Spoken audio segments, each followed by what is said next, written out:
Warahmatullah.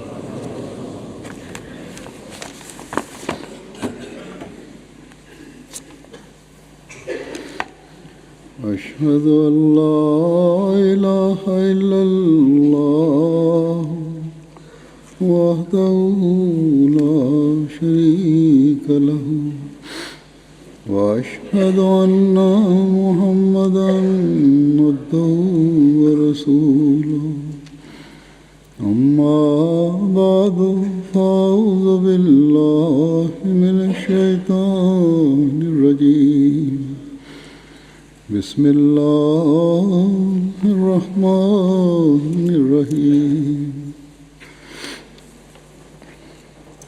الحمد لله رب العالمين الرحمن الرحيم مالك يوم الدين إياك نعبد وإياك نستعين اهدنا الصراط المستقيم صراط الذين أنعمت عليهم غير المغضوب عليهم ولا الضالين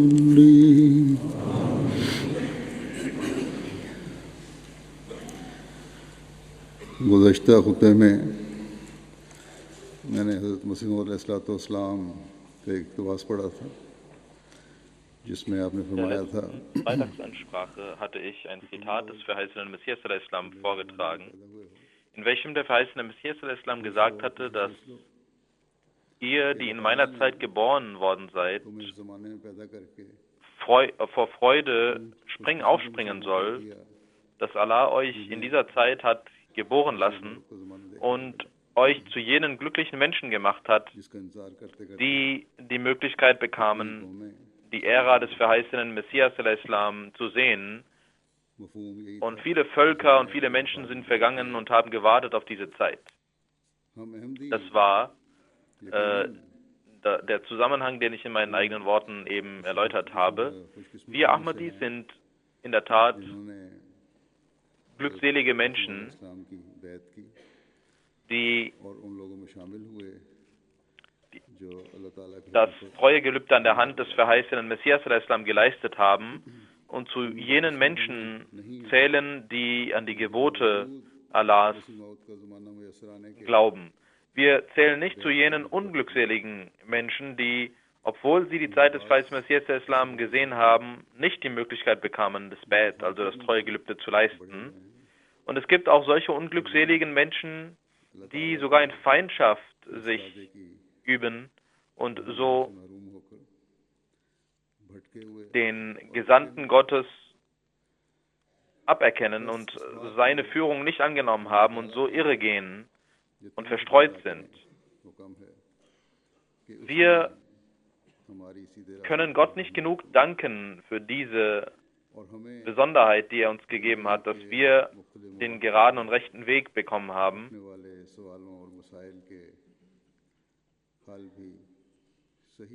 Und die Fragen, die im Leben kommen, werden durch diese wahre Lehre des Islams beantwortet. Und das ist eine Sache, die uns dankbar macht, dass dieser Imam uns diese Fragen beantwortet hat.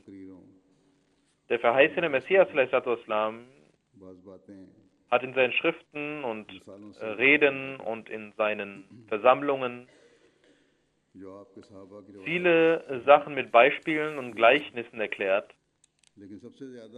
die wir aus den Überlieferungen der Gefährten kennen. Aber die größte Güte, die uns erwiesen worden ist, ist von Hazrat Muslim Maud radhiyallahu anhu, dem zweiten Kalifen, der in seinen Reden und Ansprachen und Freitagsansprachen die Geschehnisse und Ereignisse, die der verheißene Messias al-Islam erzählt hat, uns weitergegeben hat, die der zweite Kalif Muslim Maud radhiyallahu anhu selbst gesehen, gehört hat oder seine Gefährten ihm, die Gefährten des verheißenen Messias al-Islam ihm dies erklärt haben und erläutert haben. So wird es einfach durch Gleichnisse dies zu verstehen. Und seit einiger Zeit bin ich dabei, diese Gleichnisse und diese Beispiele in den Freitagsansprachen zu erläutern. Und ich habe viele Briefe bekommen, dass durch diese Ereignisse wir die Möglichkeit bekommen, einfach zu verstehen und die Zusammenhänge gut und einfach zu verstehen. Auch in der heutigen Freitagsansprache wird es in diesem Zusammenhang geben.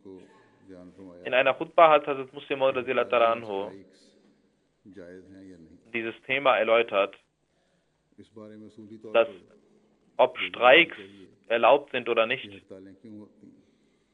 Grundsätzlich muss man schauen, warum diese Streiks organisiert werden. Was ist der Grund und Sinn und Zweck? Der eigentliche Grund ist, dass die Rechte, die die Menschen haben, nicht eingehalten werden. Im weltlichen System gibt es auch solche Fälle, dass entweder der Herr die Rechte seiner Diener nicht einhält und wenn der Diener oder der Bedienstete die Möglichkeit hat, dann gibt er dem Herrn die Rechte nicht. Und so entstehen Unruhen. Entweder gibt die Regierung dem Volk seine Rechte nicht, oder das Volk achtet nicht die Rechte, die es gegenüber der Regierung einzuhalten hat. Und wenn Herrscher und Herren und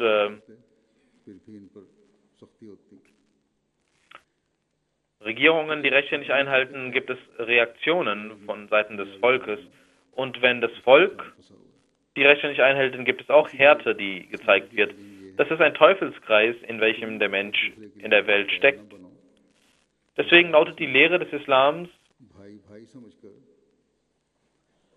ihr sollt nicht zu Fremden werden, sondern zu Brüdern werden und so versuchen, die Rechte zu erfüllen voneinander. Dann wird jegliches System, sei es auch das weltliche, nicht gestört werden. Das ist die Zusammenfassung der islamischen Lehre und die Zusammenfassung der islamischen Zivilisation über dieses Thema. Und das beschränkt sich nicht auf islamische Regierungen, sondern auch in der Welt müssen wir die Rechte anderer befolgen. Und wenn es um die eigenen Rechte geht, dann sollte man nicht Streiks machen und unerlaubte, ungesetzliche Mittel eingehen, sondern erlaubte gesetzliche Wege eingehen. Also Muslim Maud sagt diesbezüglich, dass der Islam ein Herrschaftssystem mit Gerechtigkeit und Liebe lehrt. Deswegen muss man auch, wenn man seine eigenen Rechte einfordert, jene Wege eingehen, die mit Gerechtigkeit und Liebe einzugehen sind. Das ist der Grund, warum zur Zeit des verheißenen Messias al-Islam, wann immer ein Streik organisiert wurde und ein Ahmadi daran teilnahm, der verheißene Messias al-Islam ihn immer bestrafte, diesen Ahmadi, und sich von ihm abwandte. Heutzutage gibt es in den islamischen Ländern viele Streiks und auch Rebellionen. Außer dort, wo teuflische Kräfte arbeiten, sehen wir, dass in der Regel Unruhen zwischen Regierung und Volk herrschen, weil man die Pflichten voneinander nicht erfüllt und die Rechte gegeneinander nicht einhält. Wenn die Regierung gerecht wäre, dann würden die satanischen Kräfte, die Unfrieden stiften, oder externe Kräfte, die Unfrieden stiften, würden nicht die Möglichkeit bekommen, dies zu tun. Denn wenn die Rechte des Volkes eingehalten werden, dann hat kein Molvi oder Rebell oder irgendein anderer Unfriedestifter die Möglichkeit, Unfrieden zu stiften.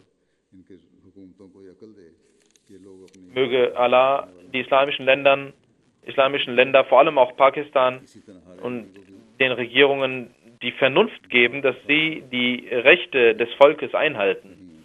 Und genauso sollte jeder Ahmadi neben Dua auch dort, wo man gezwungen wird, irgendwo mitzumachen, sollte ein Ahmadi aber niemals etwas tun, was die Güter beschädigt oder Unfrieden im Land stiftet. So etwas ist nicht erlaubt. Etwas zu tun, was zu Schaden führt, zu finanziellem Schaden der Regierung oder anderweitigen Schaden. Jeder Mensch sollte versuchen, diese Pflichten zu erfüllen. Das ist ein allgemeines Prinzip. Und Hazrat Muslim erklärt dies durch Beispiele.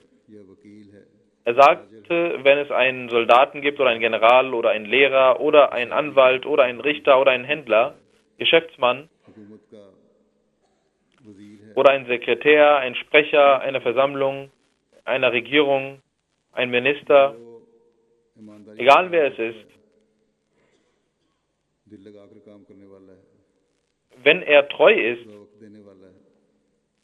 seine Arbeit mit Fleiß und Herzblut tut, der Arbeit die ganze Zeit widmet und abends erschöpft sitzt, dann sagt er, dass er erschöpft ist von der ganzen Arbeit, die er tagsüber gemacht hat.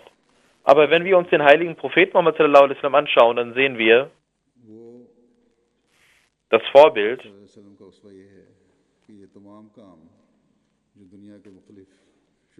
Und das Vorbild des heiligen Propheten Muhammad sallallahu alaihi wasallam lautet, dass alle Aufgaben, die die Menschen der Welt tun, der heilige Prophet Muhammad sallallahu alaihi wasallam alles viel mehr tat als andere. Er war ein Richter, er war ein Lehrer, er hat auch verschiedene andere Herrschaftsgebiete angewandt, er war auch ein Regierungschef, er war jemand, der Gesetze erließ, aber er war auch ein Mensch, der seiner Familie half, seinen Frauen half zu Hause. Er sagte niemals, ich bin so beschäftigt und kann euch nicht helfen zu Hause. Und Hazrat Muslim erklärt dies und sagt, der heilige Prophet Muhammad sallallahu alaihi wasallam hielt auch die Pflichten gegenüber seinen Ehefrauen ein und jede Frau dachte, dass sie am meisten geliebt wird vom heiligen Propheten Muhammad sallallahu alaihi wasallam. Und er hatte 9 Frauen. Und wenn 9 Frauen da sind und keine einzige Frau denkt, dass er sich nicht ihr zuwendet, zum Beispiel nach dem Asr-Gebet,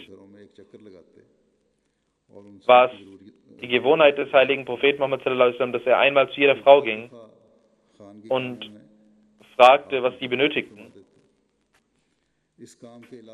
Und manchmal auch half bei den familiären Angelegenheiten. Neben den Aufgaben, die genannt wurden, hatte er verschiedene andere Aufgaben. Dutzende Aufgaben, die der heilige Prophet Muhammad sallallahu alaihi wasallam tat.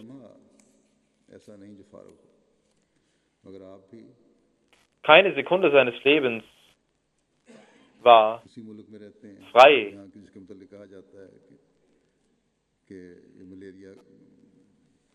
Aber er lebt auch in jenem Land, in welchem gesagt wird, dass dies ein Land ist, wo Malaria herrscht, weil in Asien und Afrika viele Länder, die dort leben, ihre Schwäche und ihren Müßiggang damit begründen, dass sie in Asien leben und in einem Land leben, welches Krankheiten oder Malaria hat und deswegen es viele Krankheiten gibt.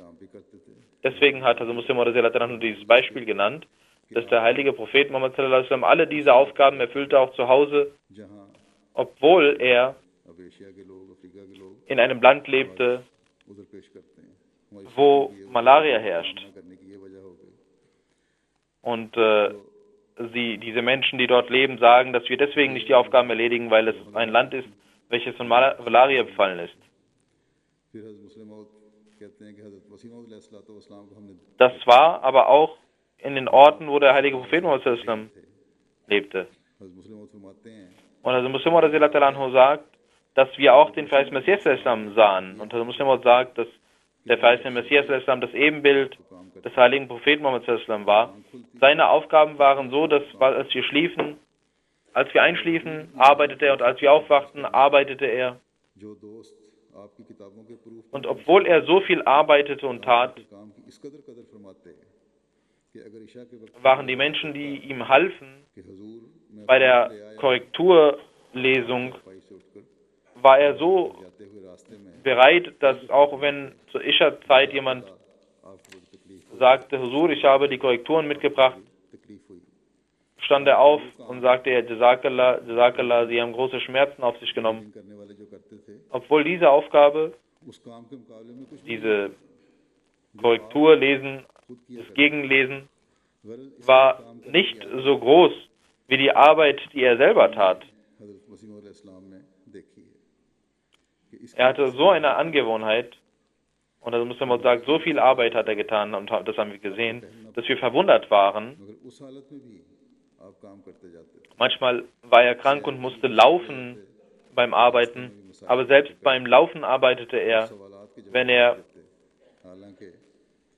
zum Spaziergang ging, beantwortete er Fragen, obwohl der verheißene Messias Islam genauso in einem Land lebte, wo Malaria herrscht.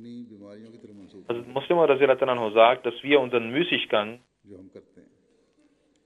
nicht auf unsere Krankheiten zeigen sollen und begründen sollen mit unseren Krankheiten. Diejenigen, die nicht fleißig sind und müßig sind und keine Arbeiten tun, sie haben keine körperliche Malaria, sondern haben eine Malaria, die das Herz befallen hat. Wenn sie entscheiden würden, dass sie etwas tun wollen und dass sie arbeiten wollen, dann können sie ihren Müßiggang ablegen.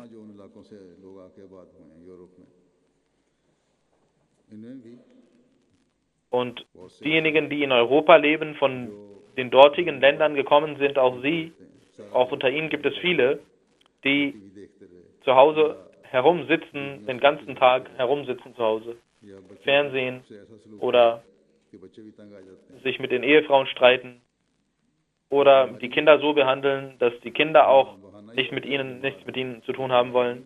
Das ist keine Krankheit des Körpers, sondern sie sagen, wir sind krank. Das ist keine Krankheit, sondern das ist ein Müßiggang.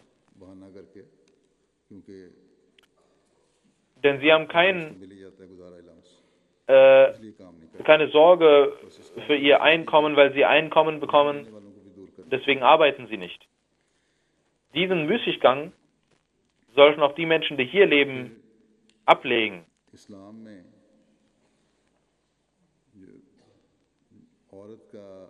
Im Islam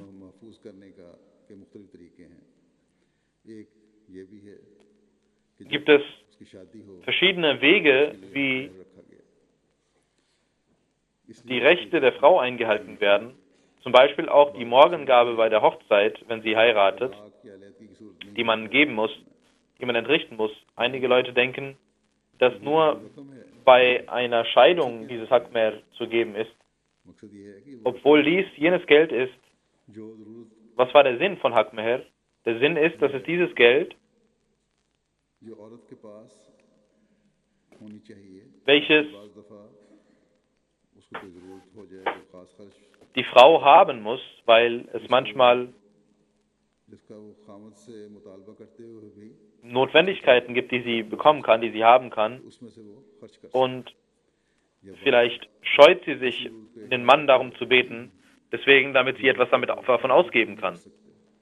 Es gibt manchmal Dinge, die auch die Männer nicht finanzieren können, und wenn die Frau etwas hat, dann kann sie das tun. Und wenn man das Hakmer gar nicht zahlen will und verschiedene andere Bedürfnisse, die die Frau hat, können dann nicht erfüllt werden. Zum Beispiel, wenn die Frau einem Verwandten helfen möchte und sie möchte es nicht dem Mann erzählen, dann muss sie dieses Geld haben, damit sie ihre eigenen Bedürfnisse oder die Bedürfnisse ihrer Verwandten selbst entscheiden kann, wem sie was geben möchte. Es gibt einige Männer, die sogar nicht nur Hak-Meher nicht zahlen, sondern auch das Einkommen, was die Frau verdient, dem gegenüber sagen, dass du dies nicht aufwenden darfst. Oder dass du so viel mir geben musst. Das ist falsch. Genauso gibt es in einigen armen Familien diese Regel, dass die Eltern selbst das Hak-Meher, die Morgengabe, nehmen und die Frau nichts bekommt und das ist auch falsch. Das ist so, als ob man Töchter verkauft hätte und der Islam verbietet dies mit Strenge und Härte.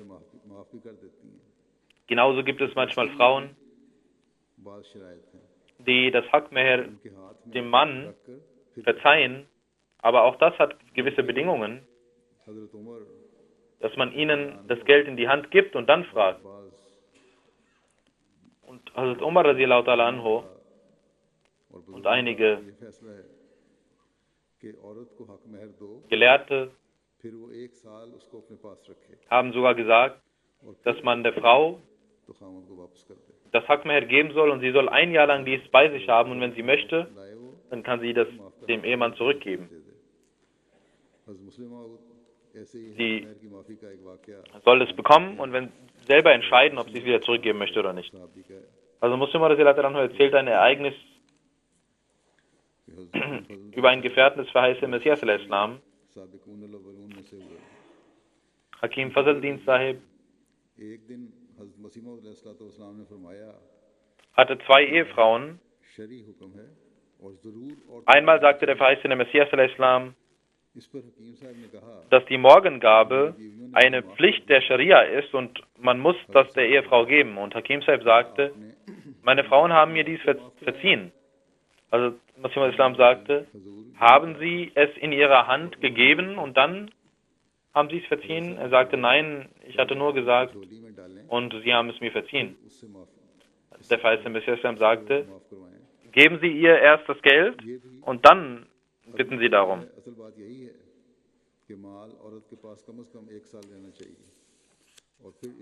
Auch das ist eine niedere Form. Die eigentliche Form ist, dass man ein Jahr lang der Frau das Geld geben muss. Danach kann sie entscheiden. Er hatte 2 Ehefrauen gehabt und jeweils 500 Rupien war die Morgengabe. Hakim Sahib nahm Schulden auf sich und gab jeweils 500 Rupien und sagte, weißt du noch, dass ihr eure Morgengabe mir verziehen habt? Also gebt mir dies zurück. Und die Ehefrauen sagten, wir wussten nicht, dass sie uns das geben werden. Deswegen hatten wir gesagt, okay, wir haben es dir verziehen. Aber jetzt werden wir es nicht zurückgeben, weil wir es bekommen haben. Hakim Sahib erzählte dies dem verheißenen Messias al-Islam, dass ich mit der Absicht, dass ich das Geld zurückbekommen werde, 1000 Rupien Schulden auf mich genommen habe und dies gegeben habe, aber sie möchten es mir nicht verzeihen. Der verheißene Messias al-Islam lachte und sagte, das ist auch richtig, dass ihr erst der Frau die Morgengabe geben sollt und wenn sie nach einer Zeit es verzeihen möchte, dann kann sie es tun, sonst ist es nicht erlaubt, es zu nehmen oder es gar nicht erst zu geben.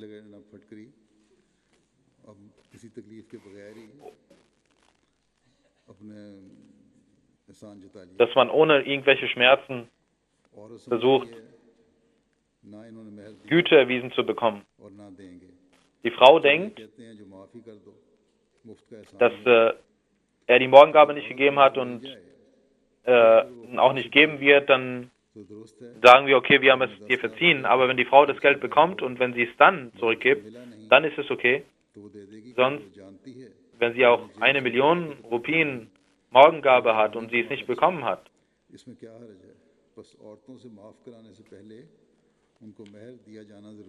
dann, bevor man es um Verzeihung der Morgengabe bittet, muss man es der Frau geben.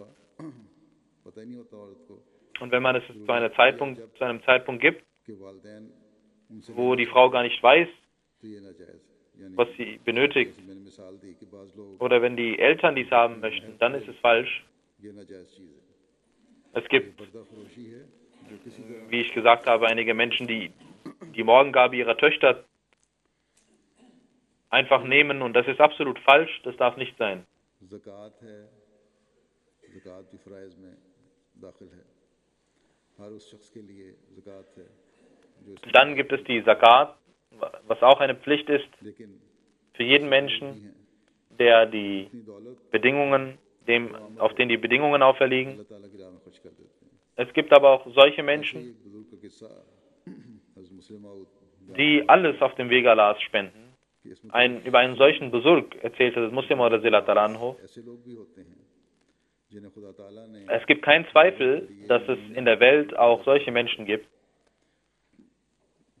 हज़रत मुस्लिम माऊद कहते die Allah für die Welt und für die Menschen als Vorbilder geschaffen hat. हैं माऊद अलैहिस्सलाम से सुना Hazrat Muslim Anhu sagt, किसी ने एक बुजुर्ग से सवाल किया ich habe selbst vom verheißten Messias Islam gehört, dass jemand einen Besurg fragte, कि तुम्हारे लिए auf wie vielen Rupien man die Zakat zahlen muss, कि 40 und er antwortete, एक रुपया für dich तो besteht das Problem कि आप darin, फिक्र बोला है dass तुम्हारे du von 40 Rupien eine Rupie Zakat zahlen sollst. क्या ज़कात का मसला बदलता Er antwortete, warum haben Sie gesagt für dich? Was bedeutet dies? उन्होंने कहा हाँ तुम्हारे पास 40 Ist die Zakat denn je nach Person anders? उनमें से एक रुपया Er sagte, ja, तुम्हारे लिए जरूरी है wenn du 40 Rupien hast, मेरे पास 40 dann solltest du eine Rupie Zakat zahlen, das ist für dich Pflicht.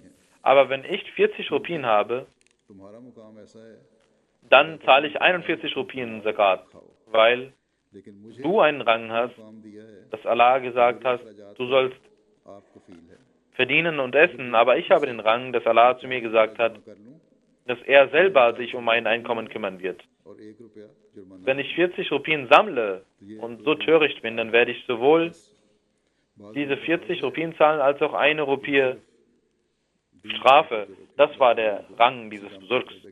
Es gibt also Menschen, die, बाकी लोग जो हैं दूसरे und das ist ihre Pflicht, dass sie sich nur um den Glauben kümmern, aber die anderen Menschen, die in der Welt leben, और फिर अपने माल sollen gerne कुछ हिस्सा auch die Welt verdienen खर्च करें und dann etwas aus ihren Finanzen und ihrem Leben, ihrer Zeit इस्तिग़फ़ार भी करें दुआएं für den Glauben aufwenden sollen. उन्हें इज्जत Istighfar machen, Dua machen, beten. Allah hat ihnen Würde und Respekt gegeben अल्लाह ताला की तरफ und Geld gegeben. बस इस एहसान का शुक्राना ये है Dann ist das eine Güte von Allah. उनका भी साथ साथ ख्याल रखें Und die Dankbarkeit besteht darin, dass man davon auch spendet und anderen gibt. लोगों के जहन ज़्यादा कारोबारी होते Es हैं gibt Menschen, या नकल में ही ऐसी हरकतें कर जाते हैं जो जमात die geschäftlich sehr या gut sind oder die मुताबिकत नहीं रखते auch Dinge tun, die nicht den ओहदेदार Werten der Jamaat entsprechen oder den Werten der islamischen Lehre entsprechen. Solche Menschen gibt es auch unter den Amtsinhabern. ध्यान में एक दफ़ा मुकामी अंजमन ने Es gibt auch lokale Gemeinden, die solche Entscheidungen treffen. Einmal in Qadian hat eine örtliche Jamaat एक आने का ein Formular होता था erstellt und गालबन कोई er hat irgendwas erstellt und das verkauft चीज़ थी für einen Anna. आज Und aus 4 Annas bestand ein Rupien. Das war etwas wie ein Formular, ein Berichtformular. Auch heute ये gibt es einige Menschen, कोशिश करते रहते हैं और अपनी रवायात भूल जाते हैं die बहरहाल versuchen, solche Dinge उस वक्त जो जिस रंग einzuführen को समझाया und sie vergessen ihre Werte. आपने फरमाया Hazrat Muslim Anhu hatte ihnen dies erklärt und ich möchte sagen, wie er dies erklärt hatte. Er sagte, ich ermahne die Mitglieder der Jamaat, dass sie in ihren Aufgaben die Scharia की पैरवी किया befolgen, das Gesetz befolgen des heiligen Propheten Muhammad sallallahu alaihi wasallam und des verheißten Messias sallallahu alaihi wasallam. Sie sollen gehorchen dem heiligen Propheten und dem verheißten Messias. Und also Muslim sagt, vor einigen Tagen habe ich ein Papier bekommen und ich hatte nur gesehen, dass auf dem Papier बताया कि ये एक आने पर Das sah aus wie ein Formular, aber jemand sagte mir, dass dies mit einem Anna verkauft wird. Und ich habe mitbekommen, dass uns eine lokale Gemeinde dies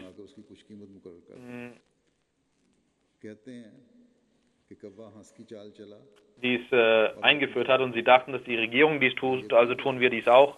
Und man sagt, Muslim erzählte eine Redewendung und sagte, dass man nicht anderen befolgen, andere einfach nachahmen soll, dass man seine eigenen Werte vergisst.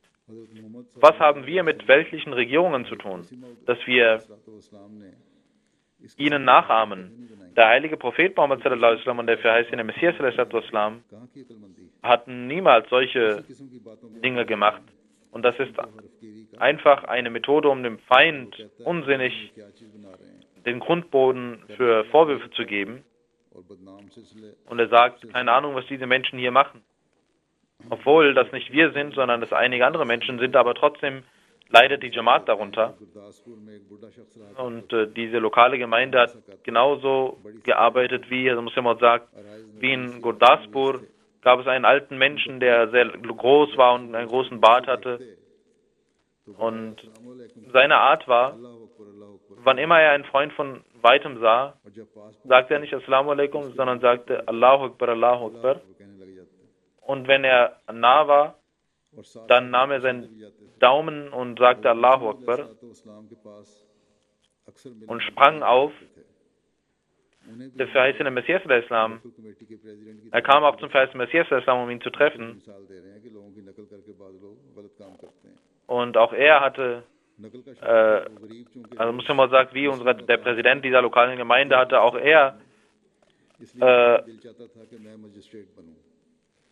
jemand, der immer nachahmte. Und er wollte ein Magistrat werden und im Gericht. Aber da er dies nicht machen konnte, hatte er zu Hause einen Weg, eine Art, dies zu tun. Er nahm Salz und Pfeffer und Kohle und andere Dinge. Und wenn er vom Büro nach Hause kam, saß er darauf und die Frau sagte, ich brauche Salz. Und er sagte, hol jenes Salz und ich befehle, dass so viel Salz dort hinein getan werden soll. Und eines Tages war im Gericht ein Vorfall, dass etwas gestohlen wurde. Und ein Mensch sagte, ich werde sagen, wo diese Akten hingegangen sind. Und er ging zu diesem Alten und sagte, dieser Mensch hat diese Akten. Und die Polizei ging zu diesem alten Menschen und kontrollierte alles, aber man sah Salz und Pfeffer und andere Dinge. Und der Muslim sagt, so etwas sehe ich auch heute, dass unsere Freunde denken, dass die westlichen Dinge sehr schön sind, diese nachahmen, und sie schauen nicht, wofür sie da sind.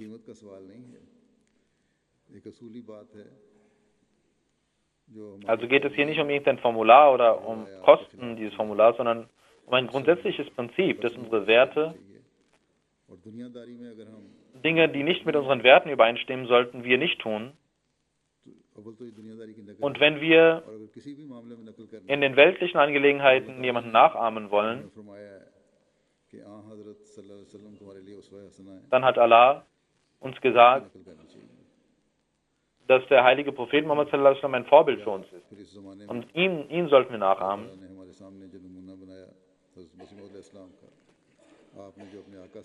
In dieser Zeit hat Allah den verheißenen Messias Islam zum Vorbild für uns gemacht. Er lernte von seinem Meister und erzählte uns dies. Und dies sollten wir befolgen.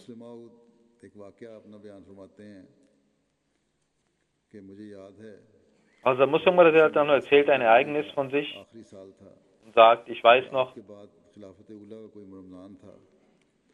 war das letzte Jahr des verheißenen Messias Islam, im Leben des verheißenen Messias Islam, und es war sehr heiß, Und ich konnte nicht zum Sehri, konnte ich nicht Wasser trinken. Und ich dachte während des Fastens, ich werde ohnmächtig.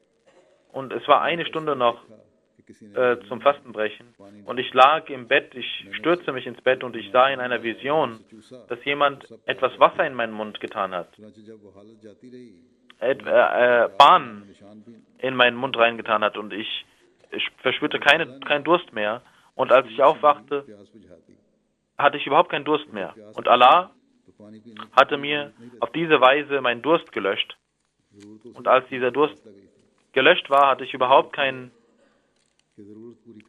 Bedürfnis, Wasser zu trinken. Der Sinn besteht ja darin, die Notwendigkeit zu erfüllen. Egal wie, auf welche Weise dies getan wird, ob nun dadurch etwas gegeben wird oder man gar nicht die Notwendigkeit verspürt, dies zu tun. Die Hauptsache ist, dass man diese Notwendigkeit nicht verspürt.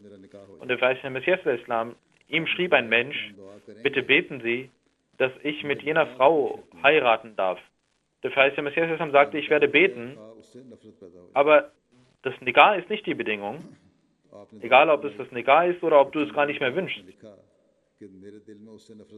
Und der verheißene Messias des Islam betete und nach einigen Tagen schrieb er, ich verspüre nun Hass gegen diese Frau. Genauso sagte Muslim, jemand schrieb mir genauso und ich hatte der Praxis des verheißenen Messias gefolgt, bin der Praxis gefolgt und antwortete genau dies und er sagte mir, dass er in seinem Herzen gar nicht mehr die Notwendigkeit verspürt. Allah hilft also durch beide Varianten. Die eigentliche Sache ist, dass entweder die Sache in Erfüllung geht oder im Herzen gar nicht der Wunsch danach entsteht. Und genauso sollte man Gott anbeten. Das ist das Eigentliche und das Wichtige. Das Eigentliche und Wichtige ist das Wohlgefallen Gottes und dass man seine Entscheidung respektiert.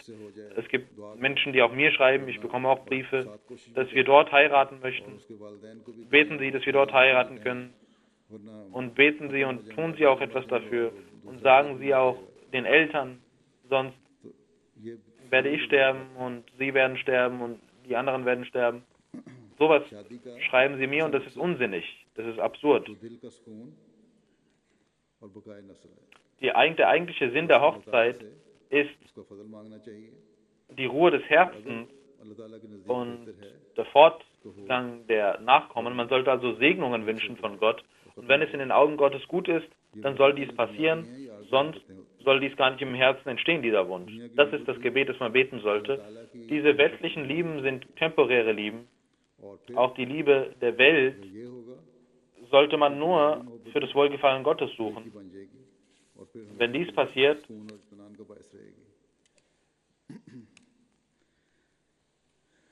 dann wird man im Herzen Ruhe verspüren.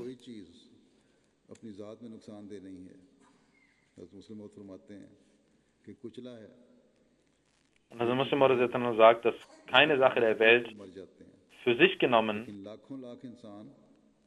schädlich ist. Es gibt zum Beispiel ein Gift, wenn man das zu sich nimmt, sterben die Menschen.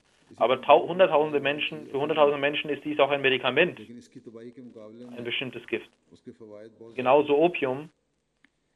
Es gibt Menschen, die sterben daran, aber es gibt auch große Vorteile, die dieses Gift hat. Der verheißene Messias pflegte zu sagen, in der Medizin gibt es die Hälfte der Medikamente, in den Hälften der Medikamente wird Opium verwendet.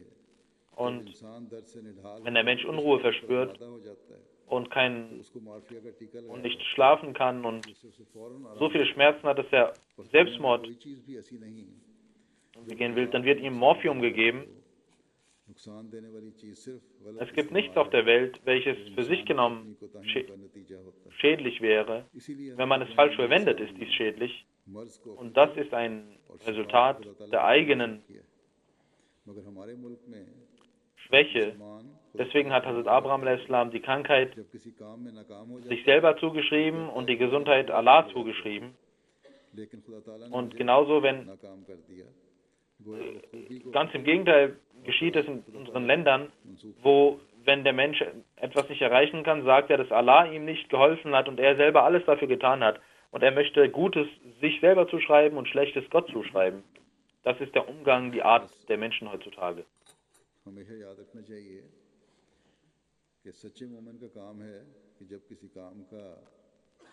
Man sollte immer wissen, dass ein wahrer gläubiger Mensch,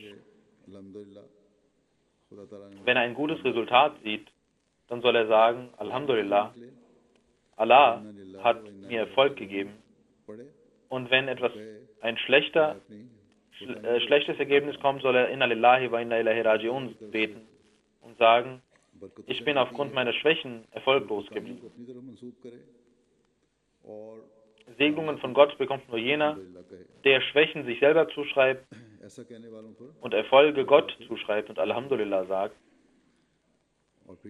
Wer dies tut, der wird von Gott gesegnet und bekommt Gnade von Gott. Und Allah sagt zu ihm, mein Mensch hat die Erfolge mir zugeschrieben, deswegen werde ich ihm noch mehr Erfolge geben.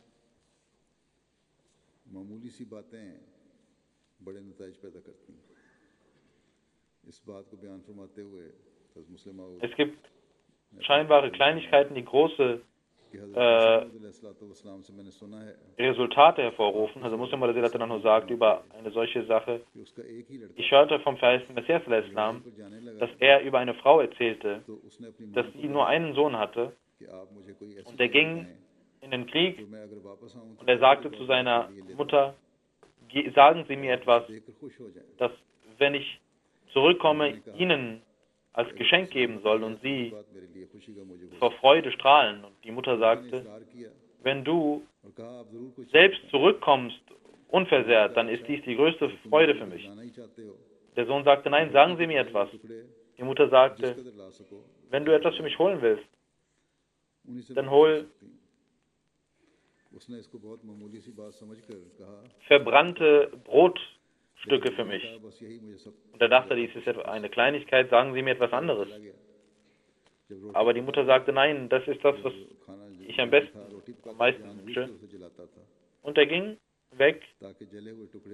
Wann immer er Brot backte,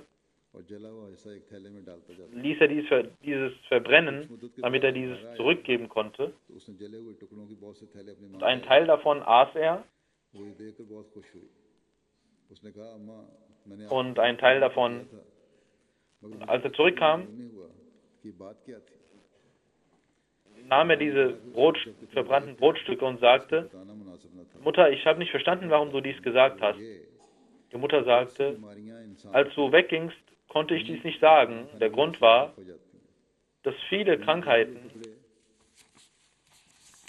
dem Menschen deswegen kommen, weil er nicht etwas isst, was richtig durchgebraten ist. Und ich habe deswegen dir das gesagt.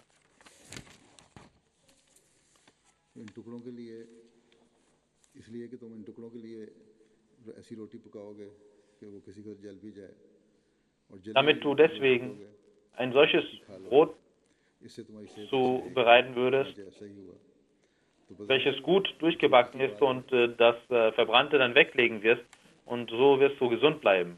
Das ist eine Kleinigkeit scheinbar, aber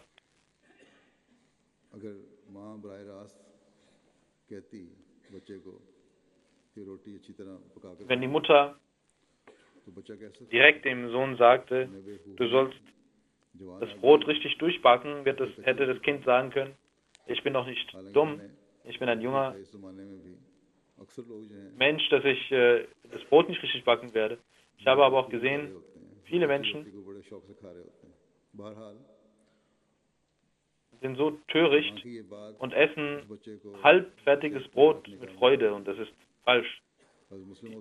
Die Mutter wollte, dass der Sohn gesund bleibt. Also Muslim Maud sagt, ich habe dies deswegen gesagt, in der Freitagsansprache, dass einige Menschen auch bei der Erhörung der Gebete denken, dass dies Kleinigkeiten sind, die gesagt werden. Und wir kennen dies alles schon. aber obwohl sie dies kennen, befolgen sie dies nicht. Und Allah sagt, über die Erhörung der Gebete gibt es 2 Bedingungen, die sollte man beachten. فَلْيَسْتَجِيبُوا لِي وَلْيُؤْمِنُوا بِي. Ihr sollt mir gehorchen und an mir glauben.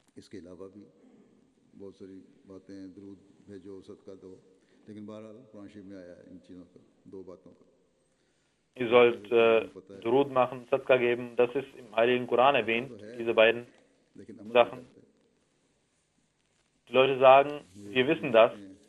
Sie wissen das, aber sie befolgen dies nicht. Sie schreiben mir auch, viele Menschen,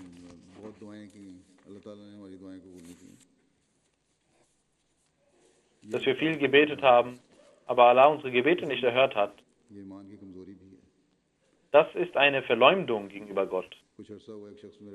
Sie haben einen schwachen Glauben. Vor einiger Zeit kam jemand zu mir und sagte, ich habe sehr viel gebetet, aber diese Gebete wurden nicht erhört. Ich sagte zu ihm, Allah sagt, فَلْيَسْتَجِيبُوا لِي. Du sollst meinen Geboten folgen. Hast du alle Gebote Gottes befolgt? Er sagte nein. Man sollte auch seinen eigenen Zustand beachten, inwieweit wir dem gehorchen und dem folgen. Und diese Menschen werden auch Yu'minubi nicht gerecht, das heißt, sie denken, dass dieses Gebet nicht erhört wurde. Sie denken, dass das Gebet nicht erhört wurde, weil es nicht offensichtlich erhört wurde und deswegen sie daran nicht mehr glauben. Wir brauchen aber einen Glauben, den Hazrat Abraham a.s. hatte, dass man seine eigenen Schwächen sich selber zuschreibt und Erfolge Gott zuschreibt. Das ist das, was benötigt wird. Dann sagt Allah, wenn das passiert, dass mein Mensch von mir so denkt, dass ich sein Gebet erhören werde, dann wird Allah die Gebete auch erhören. Möge Allah uns die Kraft geben, dass wir seinen Geboten folgen und auch möge er unseren Glauben stärken und auch unsere Gebete erhören. Nach dem Gebet werde ich ein Janazah verrichten. Sayyid Asadullah Islam Shah Sahib aus Glasgow, Naim Shah Sahib war sein Vater. Sein Großvater vom Jungen war auch ein aufrichtiger Mensch. Er ist am 24. März 2016 im Alter von 40 Jahren durch einen Anschlag von einem Friedensstifter gestorben. Er ist am 24. März in seinem Geschäft gewesen und war dort verwundet vorgefunden worden und er wurde ins Krankenhaus gebracht, aber er war bereits verstorben.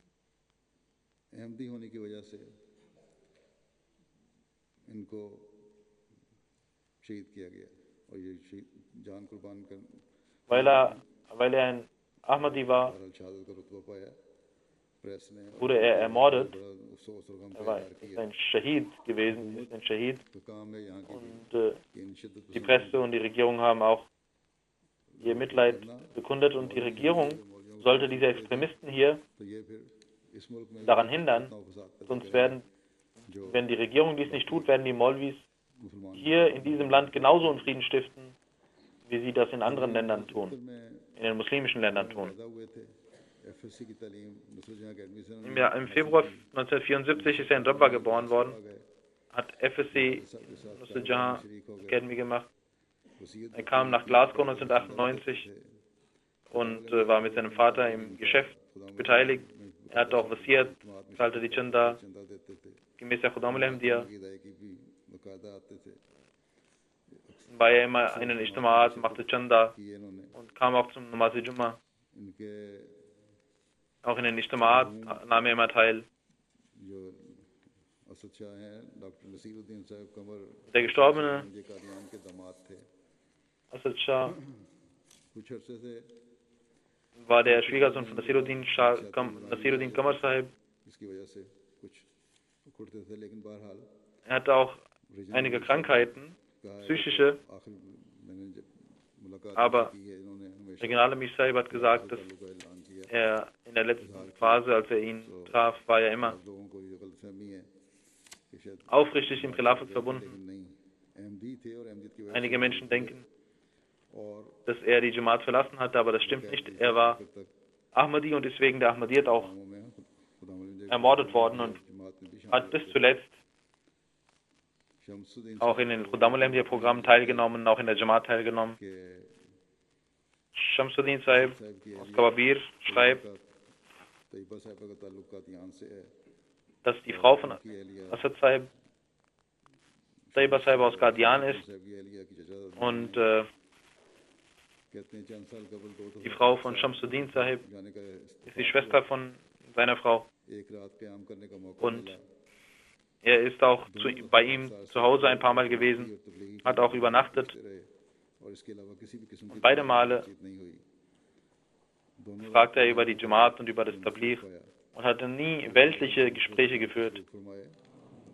Und er sah beide Nächte, wie er betete im Tahajjud, möge Allah ihm vergeben und Gnade erweisen und seinen Eltern, seiner Frau Geduld geben.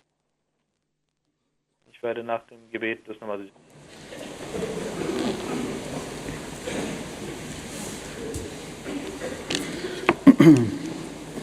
Alhamdulillah nahmaduhu wa nasta'inuhu wa nastaghfiruhu wa nu'minu bihi wa natawakkalu alayhi wa na'udhu billahi min shururi anfusina wa min sayyiati a'malina. من يهده الله فلا مضل له ومن يضلل فلا هادي له ونشهد أن لا إله إلا الله ونشهد أن محمدا عبده ورسوله عباد الله رحمكم الله إن الله يأمر بالعدل والإحسان وإيتاء ذي القربى وينهى عن الفحشاء والمنكر والبغي يعظكم لعلكم تذكرون اذكروا الله يذكركم وادعوه يستجب لكم ولذكر الله أكبر